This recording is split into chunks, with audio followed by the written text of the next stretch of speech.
پوچھ کر گئے دنیا میں انبیاء کرام کے بعد سب سے بڑا مرتبہ حضرت صدیق اکبر کا، ان کے بعد حضرت عمر فاروق اعظم، ان کے بعد حضرت عثمان غنی، ان کے بعد حضرت علی، ان کے بعد حسن حسین اور دیگر سادات کرام، سب سے بڑا مرتبہ حضرت ابو بکر صدیق رضی اللہ تعالیٰ عنہ۔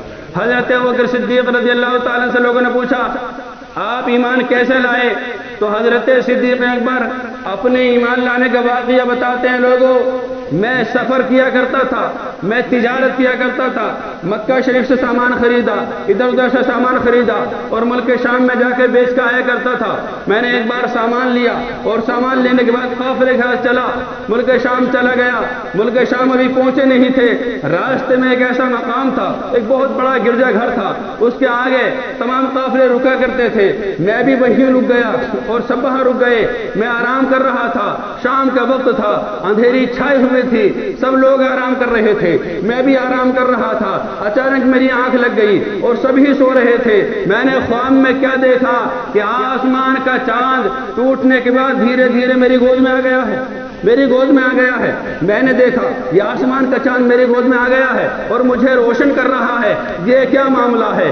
آنکھ کھلی، صبح کو میں گرجا گھر میں گیا اور گرجا گھر میں جو پادری رہتا تھا اس کا نام تھا بحیرہ راہب، بڑا تجربے کار، بڑا سمجھدار، بہت بڑا عالم دین اس دور کا تھا، اپنی توریت و انجیل کو یاد کیے ہوئے تھا، لوگ اسے بہت بڑا مانتے تھے۔ میں اس کے پاس گیا، میں نے جا کر بتایا کہ مجھے خواب کی تعبیر پوچھنی ہے۔ کہا کیا خواب تم نے دیکھا ہے؟ حضرت صدیق اکبر نے بتایا میں نے یہ خواب دیکھا ہے کہ رات ہم جب سوئے ہوئے تھے، پورا قافلہ سویا ہوا تھا، میں بھی سویا ہوا تھا، نیند کی آغوش میں نیند نکال رہا تھا۔ میں نے کیا دیکھا کہ آسمان کا چاند ٹوٹ کر میری گود میں آ گیا ہے اور مجھے روشن کر رہا ہے۔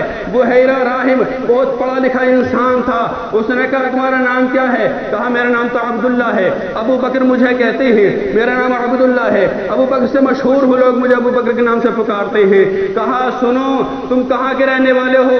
مکہ شریف کے۔ کون سے خاندان کے؟ قریش خاندان کے۔ کہا سنو ان قریب تمہارے مکہ شریف میں اور قریش خاندان سے ایک انسان ایسا بھی ہے جو ان قریب اپنے نبی ہونے کا اعلان کرے گا اور سب سے پہلے اس پر تم ایمان لاؤ گے۔ تمہاری گود میں جو آسمان کا چاند آ گیا ہے، اس بات کی دلیل ہے کہ ایک نہ ایک دن وہ دن بھی آئے گا کہ جب انہیں مکے سے نکال دیا جائے گا، کفار و مشرکین مکے سے انہیں بھگا دیں گے، ہجرت کرنے پر مجبور کر دیں گے، تم بھی ان کے ساتھ ہوگے، وہ تمہارے ساتھ ہوں گے۔ ایک دن ایسا بھی آئے گا کہ ایک پہاڑ میں غار ہرا میں جا کر تم چھپ جاؤ گے تو وہ نبی تمہاری گود میں آرام فرمائیں گے۔ یہ چاند جس طرح پورے زمانے کو روشن کر رہا ہے، ان کی نبوت پوری دنیا کو روشن کرے گی۔ یہ چاند گویا کہ حضور صلی اللہ تعالی علیہ وسلم کی طرف اشارہ ہے، ان قریب وقت آنے والا ہے کہ وہ آخری نبی آخر الزمان، پیغمبر زمان، وہ ان قریب تمہاری گود میں آرام فرمائے گا۔ یہ چاند کا تمہاری گود میں آ جانا گویا محمد کا تمہاری گود میں لیٹ جانا ہے۔ حضرت صدیق اکبر رضی اللہ تعالیٰ نے یہ خواب دیکھا، دل میں بڑی خوشی محسوس ہوئی، بڑی فرحت محسوس ہوئی۔ وہاں سے سامان بیچنے کے بعد واپس لوٹ آئے، مکہ شریف میں آئے۔ حضور صلی اللہ تعالیٰ علیہ وسلم کی عمر شریف 40 برس اعلان کرنے ہی والے تھے۔ حضرت صدیق اکبر حضور صلی اللہ تعالیٰ علیہ وسلم کے پاس پہنچے اور جا کر کہا یا رسول اللہ صلی اللہ تعالیٰ علیہ وسلم، میں آپ کو جانتا نہیں ہوں، مانتا نہیں ہوں، لیکن میرے سننے میں آیا ہے کہ آپ ان قریب نبی بننے والے ہیں، آپ نبی ہیں، نبوت کی دروازہ بند ہو چکا ہے، آپ اللہ تعالیٰ کے آخری نبی ہیں، اللہ تعالیٰ کے حبیب ہیں۔ ہاں صدیق اکبر تم نے صحیح سنا ہے، بتاؤ کہنا کیا چاہ رہے ہو؟ کہنا یہ چاہ رہا ہوں سب سے پہلے آپ مجھے ہی کلمہ پڑھا کر مذہب اسلام میں داخل کر لیجئے۔ حضور صلی اللہ تعالیٰ علیہ وسلم نے کلمہ شریف پڑھا دیا، پڑھو لا الہ الا اللہ محمد رسول اللہ صلی اللہ تعالیٰ علیہ وسلم۔ حضرت صدیق اکبر جوان انسانوں میں سب سے پہلے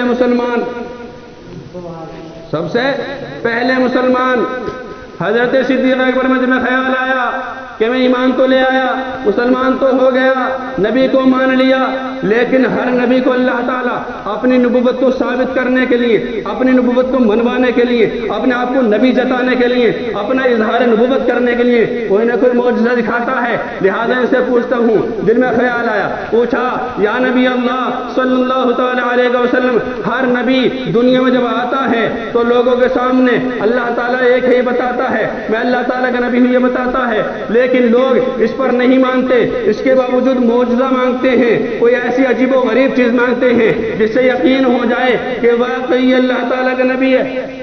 اسے کیا کہتے ہیں؟ معجزہ۔ حضرت صدیق اکبر نے کہا اگر ہو سکے تو مجھے معجزہ دکھائیے، مجھے یقین تو پورا ہے کہ آپ اللہ تعالیٰ کے نبی ہیں، آپ کی دعوت بالکل ٹھیک ہے، آپ کا اسلام بالکل ٹھیک ہے، لیکن میں کوئی چیز دیکھنا چاہتا ہوں۔ حضور صلی اللہ تعالی علیہ وسلم نے مسکراتے ہوئے کہا اے صدیق، آپ مجھ سے کون سا معجزہ طلب کر رہے ہیں؟ کیا تم کو بحیرہ راہب نے جو خواب کی تعبیر بتائی ہے وہ بھی تو میرا معجزہ ہی ہے؟ کیا تمہیں دلیل کے لیے وہ کافی نہیں ہے؟ کہ یا رسول اللہ میں سمجھ گیا۔ آپ اندازہ لگائیں، حضور صلی اللہ تعالی علیہ وسلم مکے میں اور آپ ملک شام میں بحیرہ راہب سے خواب پوچھ رہے ہیں، اس کی تعبیر پوچھ رہے ہیں، اور حضور صلی اللہ تعالی علیہ وسلم مکہ شریف میں بیٹھے بیٹھے بتا رہے ہیں کہ بحیرہ راہب نے جو تمہیں خواب کی تعبیر بتائی ہے وہ بھی تو میرا معجزہ ہی ہے۔ پتہ چلا کہ ہمارے نبی صلی اللہ علیہ وسلم کو علم غیب ہے، ہمارے نبی دنیا کے کسی کونے میں بھی ہوں اپنے امتی پہ نظر رکھتے ہیں، اپنے امتیوں کو جانتے ہیں، پہچانتے ہیں، پتا ہے کہ میرا امتی کس حال میں کیا کر رہا ہے۔ کہا بحیرہ راہب نے جو خواب بتایا ہے وہ میرا معجزہ ہی ہے، میں یہاں بیٹھے بیٹھے بتا رہا ہوں، تم نے خواب میں کیا دیکھا ہے، کیسے کیسے بحیرہ راہب سے پوچھا ہے، اس نے کیا تعبیر بتائی ہے، سب مجھے پتا ہے، آپ بتاؤ تم اسے دوبارہ دہرانا چاہو گے کہ میں دوبارہ بتاؤں؟ صدیق اکبر کا حضور میں مان گیا، میں سمجھ گیا واقعی آپ اللہ تعالیٰ کے نبی ہیں، اللہ تعالیٰ نے آپ کو اپنا آخری نبی بنا کر بھیجا ہے، میرا ایمان اور زیادہ پختہ ہو گیا ہے اور زیادہ کامل ہو گیا ہے، آج کے بعد میں کسی چیز میں تردد نہیں کروں گا۔ اور حضرت صدیق اکبر رضی اللہ تعالیٰ ایسے ایمان والے ہیں کہ جنہوں نے پوری زندگی حضور صلی اللہ تعالی علیہ وسلم سے کوئی بات ڈبل نہیں پوچھی، صرف ایک مرتبہ حضور نے کہہ دیا صدیق اکبر نے مان لیا۔